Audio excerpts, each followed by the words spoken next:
Mateo Kapitulo 6. Matnguni, nga dili ninyo ipasundayag ang inyong mga maayong buhat. Kung ingnon ninyo ni ana, dili kamo makadawat og ganti gikan sa inyong amahan nga tua sa langit. Busa, kung muhatag kamo hinabang, ayaw kini ipanghambog sama sa gibuhat sa mga tigpakaron ingnon, sulod sa mga sinaguga ug sa kadalanan. Nagbuhat sila niini aron daygon sa mga tao. Apan sultihan ko kamo, ngang naghimo niini, nakadawat na sa ilang ganti. Kung pananglit mutabang ka sa usa ka taong kabus, tabangi siya sa paagi, nga bisan gani ang labing suod kanimo, dili masayod niini. Himua kini sa tago, ug ang imong amahan nga nagtan-aw sa imong gibuhat, muganti kanimo. Ug kung magampo ka, ayaw buhata ang gihimo sa mga tigpakaron ingnon. Gusto silang magampo nga magtindog sulod sa mga sinaguga ug diha sa mga iskina sa kadalanan aron makita sila sa mga tao. Sultihan ko kamo nga nakadawat na sila sa ilang ganti. Apan kung magampo ka, sulod ngadto sa imong kwarto, unya sirhi ang pultahan, ug pagampo ngadto sa imong amahan nga dili makita. O gantihan ka sa imong amahan nga nagtan-aw sa imong gibuhat sa tago. Sa inyong pagampo, ayaw paggamit og daghang pulong nga walay kahulugan, sama sa gibuhat sa mga dili magtutuo. Kinsa naghuna-huna nga tubagon sila tungod sa taas nilang pagampo. Ayaw sunda ang gihimo nila. Kaya ang inyong amahan, nahibalo ng daan sa inyong gikinahanglan, bisan gani sa dili pa kamo mangayo kaniya. Busa, ing nahinuon niini pagampo. Amahan namo nga naa sa langit, balaanon ang imong ngalan.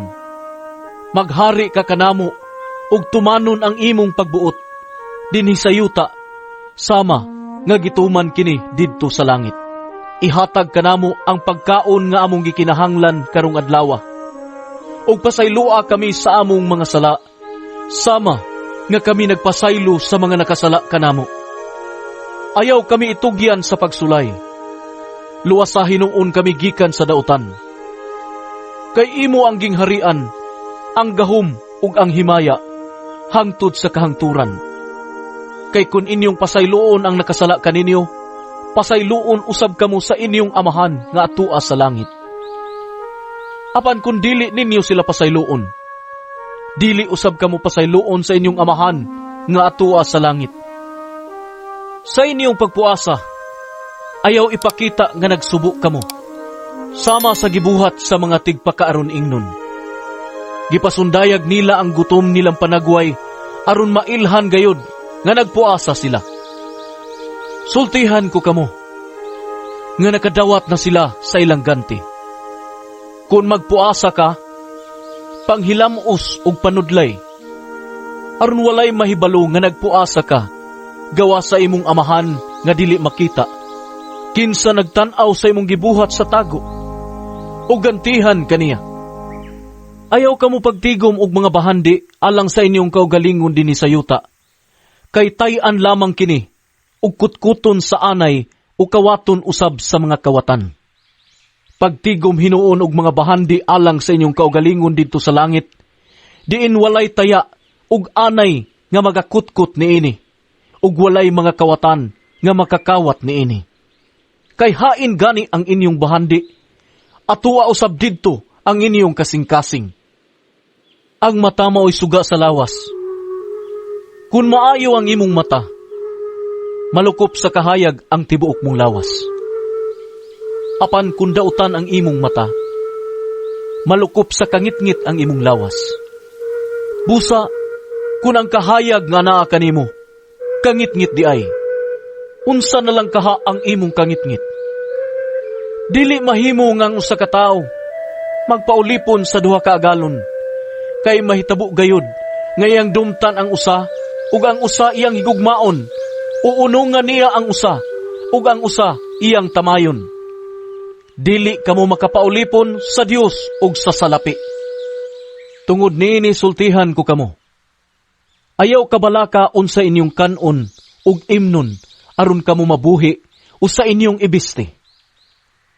Dili ba mas bililhon pa man ang kinabuhi kaysa pagkaon ug ang lawas kaysa biste?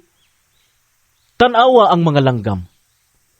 Wala sila magpugas ug mag-ani aron ilang tigumon sa kamalig. Apan giatiman sila sa inyong amahan nga atua sa langit. Dili ba mas bililhon pa man kamo kaysa mga langgam?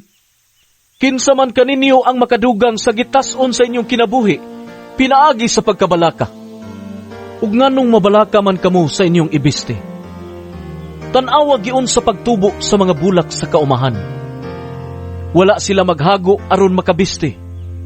Apan sultihan ko kamo, nga bisan gani si Solomon nga dato kaayo, walay sapot nga sama katahom sa usa ni ining mga bulaka. Kung gibistihan sa Dios ang mga balili nga puhi karon, apan sa sunod adlaw sunugon ra, kamo pa kahay dili bistihan? Pagkagamay ninyong pagtuo. Busa, ayaw kamo kabalaka, kunasa kamo kanon o imnon o ibiste. Kining mga butanga mo'y gitinguha kanunay sa mga dili magtutuo. Ang inyong amahan nga tua sa langit, nasayod nga nagkinahanglan kamo ni ining mga butanga. Apan labaw sa tanan, paharian ninyo ang Dios ug pagkinabuhi kamo uyon sa iyang kabubuton, ug ang ubang mga butang ihatag ra niya kaninyo. Busa, ayaw kabalak-i ang musunod nga adlaw, kay may kaugalingon kining suliran. Ayaw na pun-i ang suliran sa matag adlaw,